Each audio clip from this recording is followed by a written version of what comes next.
So now let's think about this in the context of human beings. We saw how these young birds, father and mother, they were trying to teach their child how to fly. And when, for the first time, their child was really successful in catching a fish, how happy the parents felt and how they praised the child. So go back to the human beings. Do human beings also feel the same thing? Do human parents also exhibit the same kind of behavior? Now, compare this particular seagull to a child who is not able to do anything, or rather, who's afraid to do something new. So, what would be the reaction of the human parents? Would they behave in the same manner as the seagull parents behaved? Would they also leave their child alone and let him struggle and find his own way out to come out of that particular fear? Or keep on prompting him, finally losing patience and just helping him out complete that particular task? So what we humans need to learn from these birds is every person or every particular living being has to be given his or her own chance to struggle and learn the art of survival. Instead of pushing and getting the work done, we should be patient enough to wait and learn, allow that particular child to learn his own art and skill, which is going to last for a longer time. Okay, especially with children who are struggling to write, who are struggling to hold a pencil to write. At this point of time, I would like to mention the story of the butterfly. How the butterfly was trying to come out of the cocoon, and the boy who saw the butterfly struggling inside the cocoon, he tore off that particular cocoon, not helping the butterfly, but leading to its death. Struggle is inevitable for any living being in the life, in a person's life, or any living being's life. Struggle is inevitable. You just cannot run away from struggle. Everything that you are going to do for the first time is going to be a struggle. You really need to master that art of overcoming the fear.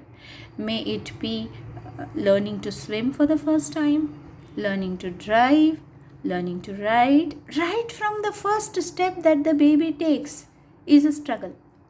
Learning to walk is not that easy for a baby, a human baby. It has to struggle. It has to wait for 9 long months going through the process of, gradual process of crawling, sitting up, crawling, and then holding, and then trying to take those wonderful baby steps. That is a time when the parents are extremely patient, allowing the baby to struggle, to fall down, to observe. If at that time the parent all the time holds the hand of the baby and makes him or her walk, imagine, will the baby be able to walk individually, independently? Probably, possibly, and surely, rather, your answer will be no. The child will never walk to learn on his own.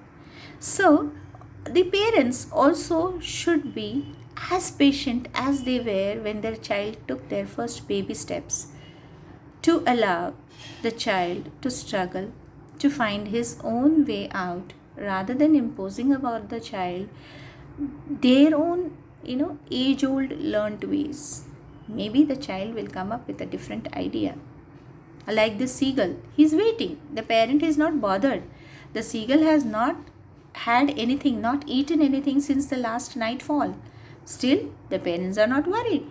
They feel that if he has to fill his stomach, if he has to satisfy his hunger, he has to do it for himself.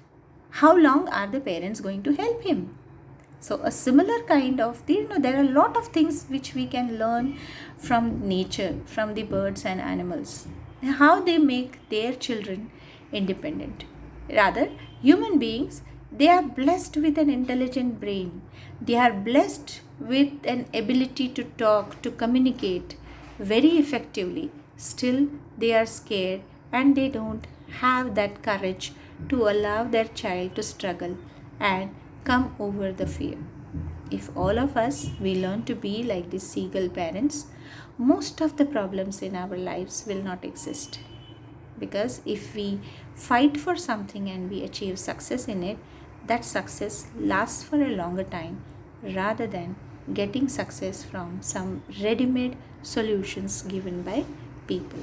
So, we should never be afraid, as human beings, we should never be afraid to take our first step. It's not the first step of walking, it's the first step at doing something different. So this is what the author wants us to learn from this lesson, first flight, that we should conquer our fear. Right? डर के आगे जीत है. That is what we have always been seeing. But implementing that in our life becomes sometimes difficult. It's good. It sounds good when it is in the advertisement. But when it is in our real life, we simply don't come, we don't feel like coming to terms with that, conquering fear. We feel comfortable in our comfort zone, being afraid, living there for a longer period of time. This fear is also of studying. We always wait for that last day of the examination because we are afraid to open a book and take that challenge and understand what's being done in the textbook. So don't be so. These lessons, which are included in your first flight as well as in your footprints without feet, these are lessons for life. These are not lessons to score marks. These are experiences that you have to, actually implement in real life situations. You should understand how really the seagull has taken his first flight. So that's all for today, children, and I hope you have underlined the words which I have told. Today's assignment would be just finding out the synonyms for the words that we have underlined and mailing it to me by Saturday. Take your own time to complete your assignments without feeling stressed about it, because we have to conquer the fear of stress. We have to be working for at least 8 hours in a day as a class 10 student. Thank you, children. Have a nice day. Have a wonderful day.